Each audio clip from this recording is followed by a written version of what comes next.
Yo, yo, yo, yo, yo. Welcome to the Rocket City Network. We are back on Speak On It. Courtney, it was revealed that Pence had some classified documents. So, it's really caught the media off guard because, of course, Trump dominated the summer with his classified document mishap. The last 2 weeks, Biden has dominated the media cycle. Now Pence. But before it was revealed that Pence had these documents, you had a lot of Republicans who were trying to compare the Joe Biden situation with Trump's situation, right? And they were saying it doesn't matter how you came forward, it still happened, right? So now you have Pence in a similar situation. When it was revealed by a self-audit that he too had classified documents, he was forthcoming with them and he did the right thing. Right. So we can really compare Pence's situation with Biden's, right? Correct. I mean, we know off top that this is a problem. You just can't have documents like these just lying around. No, you can't. But I do feel that when Pence came out and notified everybody that he had classified documents, it pretty much stopped the Republicans in their tracks when they were trying to critique Joe Biden. What are your thoughts on this? Same as usual, man. Republicans are hypocrites. That's basically it. Like Trump, like you said, all summer, Trump dominated the headlines with his documents. He had all these boxes, cases of documents, classified documents. Then we move on. Biden had his and immediately returned them. And the Republicans were on it like mice, rats on cheese, right? Yep. We're all this. I was watching Chuck Todd, and they're all on there. This needs to be investigated. I'm like, hold up now.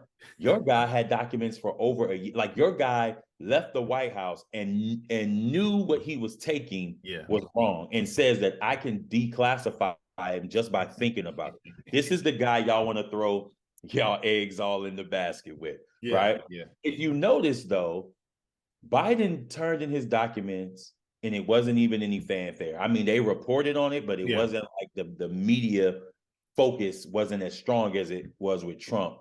And then here comes Pence. Republicans got to understand, they need to understand that I don't understand how they don't understand how hypocritical, how much of some hypocrites they are. Because you were trashing Biden, this needs to be investigated. Like you said, Pence comes out, chickens is silent, nothing to be said. And so, all of this, and all of this is going to come to a head next year because, next year is the election year. So, man, I just think that moving forward, this course isn't going to go away. This is going to be fuel for fire when we're next year at this time heading towards 2024. And we just need to just sit and enjoy the ride because the Republican Party isn't the Republican Party anymore. Again, we've already made the point that they've been hijacked by crooks and thieves and liars and hypocrites. And it's just going to be something else that they're going to dismiss with Pence because, like you said, it looks like they have three people, Trump, DeSantis, and Pence. And Pence is trying to do everything he can. So, because he wants to make his announcement. So he's giving up documents and stuff, man. But I just feel like at the end of the day, man, we know what the Republican Party is about. If it's anything liberal, they're against it. They're gonna look up under every rock, every whatever. Anything Republican, they're going to sweep it under the rug because they know their base is going to basically believe any and everything they said because the evil Democrats are trying to destroy America. And I'm glad that you brought up those three because that kind of segues into something else that I wanted to talk about. And I know we mentioned before that, and you mentioned it again, that Pence is doing anything he can do to sanitize his image because he does want to be president. Right. I mean, you have to look at it too. Pence has been in politics for a long time. And we Mm-hmm. all know that being president of the United States is the ultimate goal. That's Right. for any politician, right? Mm-hmm. Especially if you've gone through schooling, you made all the right connections, you've been in politics for forever, Right. you know. That is the end goal, right? So you have Pence, you have Trump, and you have DeSantis, right? Three guys, three, I would say, very different individuals. Right. Trump is a wild card because yet he will say things that incite his base. Mm-hmm. He'll do things that people on the left, they're like, well, that was cool. You know what I mean? Right.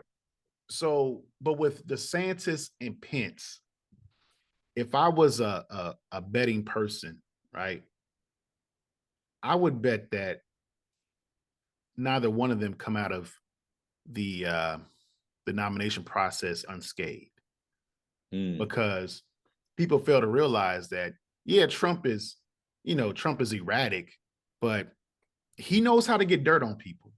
And Yeah. I think he has something on Pence. I really do. Because if you notice, Pence, he was quiet for 4 years, Yeah. right? Then all of a sudden, he makes a complete, 180, and he goes against his leader. Yeah. And I believe that Trump was really, really upset with Pence. Oh, he was. Yeah. And there was a reason why they chose Pence to be his running mate, right? They People kind of underestimate Trump. He does things, or he puts people in positions for a reason. If you notice, everybody that's been under the Trump administration, a lot of them didn't hold their jobs for the complete 4 years, right? Pence held his job for 4 years because he was, yes sir, he was saluting, right? Right. But I believe the Trump people, they have something on Pence. So if Pence does want to make a run for it, I don't think he has the fortitude to withstand an onslaught that Trump and his people could levy, right? Oh, yeah. DeSantis, I think he's a rookie. He wants to be Trump so bad. He feels like he can be the statesman that Trump wasn't, but still kind Right. of keep Trump's people. Yeah. Nah, you don't understand the folks who were voting for Trump. We're talking about folks who never really were engaged in the political process to begin with, right? Right. And if Trump is not on the ticket, they are not going to come out and vote. No. They're not. They're not. Now, some of them will, but a lot of folks who had never voted in their life came out for Trump on two occasions. Two Yeah. occasions. Yes, he lost, but we cannot dismiss the fact that he got a lot of votes. A lot of votes. So DeSantis feels like he can tap into that well. I don't think he can. I think Mhm. Pence has a better chance of tapping into that well than DeSantis, even though Pence betrayed Yeah. Donald Trump. Because I but go ahead. No, go ahead. Go ahead. Oh, I was going to say, because Pence has the wild card, and that Mhm. wild card is the evangelical vote. Yes. Go ahead, sir. Yeah. Yeah. He definitely has that evangelical vote. He definitely has that. Um I feel like all Trump has to do is just put out negative, just say something negative about Pence and DeSantis, and they're both done. Like, Yeah. but, I don't think DeSantis has the temperament for the job. no, You see, he acts, I want to say, even more childlike than Trump. oh yeah, definitely. So I can Yeah, see Trump making him cry on stage. yeah, Trump. Yeah, because and see, that's what they don't understand about Trump. Trump only has loyalty to Trump. Yeah, yeah, Like if like you know what I mean? Like think of all the people, like you said, that came into the White House with him in 2016. Some of them were gone by the end of 20. Some of them were gone by the summer of yeah, 2016. yeah. They were definitely gone by the time 2020 came around. Mm-hmm. And I'm not a Trump fan at all, but Mm-hmm. one thing, Trump is like 50 Cent to me. Like 50 Cent is strategic in his beef with people. Yeah. And these people are DeSantis, Pence. Once we get to next year and we'll see when the primaries come and you guys are, everybody's campaigning, Trump is really going to show y'all what he's about, DeSantis. And because, he's stumped for you to be the governor. Pence, he picked you to be his vice president. But now you're trying to take a seat that he once had and he wants it back. And so he's going to do any and everything to get that seat back. This is why I feel like Democrats have to, we've been preaching this since Obama left, even when Obama was president. Democrats have been too soft.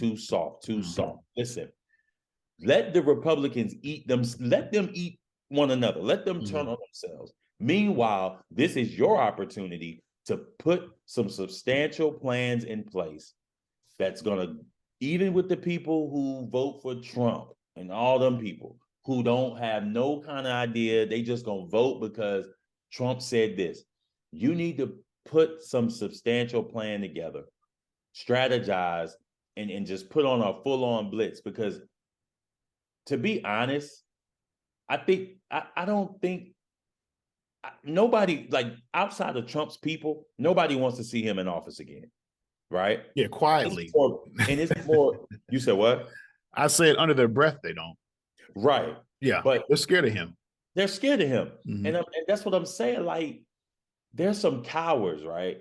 And like you said, deep in their heart, they know what the foolishness that Trump put out doesn't make any sense. And for 4 years, Trump didn't do anything but enrich his family and his other Republican friends. He didn't do anything. Yeah, he sent out a stimulus check, but he barely wanted to send that out. Just, I need to put my name on it before it goes out. Yeah. Clown. But man, I just feel like the Democrats could ensure for the rest of America's existence, there shouldn't ever be another Republican president until Republicans start understanding and knowing that it's not about, Trump. The Trumpism has to lead the Republican Party. Trump is not even as relevant as he is. I mean, he still has a little clout, but not like he did before. But even though he's not in the White House, think about this. Even though he's not president, he still calls shots for them. Oh, he's a shot caller. That's crazy. They're scared of him. I saw it in the 2016 election cycle. They could have put an end to Trump. Yeah. If they would have backed Jeb Bush. Yeah. I mean, I know that sounds kind of crazy or whatnot, but Jeb Bush, he was pretty qualified. Yeah, he was. I mean, but I think they were so scared of another Bush being in office or another Bush running that they didn't put their full strength behind him. And Bush, during that debate with Trump, he himself couldn't believe that there was a person on that stage tossing out immature insults. Right. And it caught him off guard because he had never seen this ever happen. Never. And of course, we're like, man, this is some funny. This is made for TV. Yeah. But that right there, that let me know that something is going on within the Republican Party, and Trump has such a hold on them that they are embarrassed. They're scared to be embarrassed by him, because they don't know how to. They know how to mudsling, but they don't know how to mudsling. Right, because he's so unorthodox. Yeah, and that's the thing. Like he's so unorthodox, and his tactics are so outside of the box. Yeah. Like he has poor Kevin McCarthy's head so far up his behind, man. Like it's like when Trump enters a room or Trump is on the phone with him, this guy's like a kid, bro. Like he doesn't know. Like you're a grown man, and this other grown man, granted he's older than you, but this grown man comes in and your whole demeanor changed. Kevin McCarthy, I'm sorry. Mike McCarthy is the coach for the Cowboys. Kevin McCarthy is such a wuss, man. Like this guy has basically mortgaged America because he wanted some power, and now he just has a title with no power. Yeah, You know he how did it for like 6 dangerous that votes. is? For 6 votes. For 6 votes. Like, imagine begging Matt Gaetz for a vote. Matt Gaetz is a clown. Yeah. He's a clown. He's a clown. Lauren Boebert is a clown. Yep. Marjorie Taylor Greene, all three of them are clowns. And he was groveling at their feet for a vote. And now Marjorie Taylor Greene has a committee seat. George Santos has a committee seat. These individuals are extremists, and they're liars, and they're hypocrites, and they are not for America, but they've convinced simple-minded people that they are. And that is dangerous. And if Trump was to somehow get back in the White House with these people, we would be in worse trouble then than we were when the last time he was in office. Yeah. Yeah. I believe even if DeSantis got in there, there's a glimmer of hope for Pence. Is it because he's such a statesman, right? Even though I don't agree with 99% of what he believes in, he still has that ounce of professionalism, I would say. I don't like Mike Pence at all, but I will give him credit that when all this stuff was happening, he did say we cannot undermine our democracy, right? Yeah. He went against Trump. 99% of the time he was with Trump, but this 1%, he grabbed his and was like, I can't do this. Like, and that was good for the country, but it marked him in his eyes, in Trump's eyes, Mike Pence a dead man. Oh yeah. You're marked. There's no coming back from that. Yeah, there's no coming back. You are marked. I don't want to say marked for death, but Pence, Trump has a X on you, sir. So if you get into this race, he's gonna come at you harder than he'll get on DeSantis, but he's really gonna come after you. Oh yeah. You're a traitor. That's what he believes.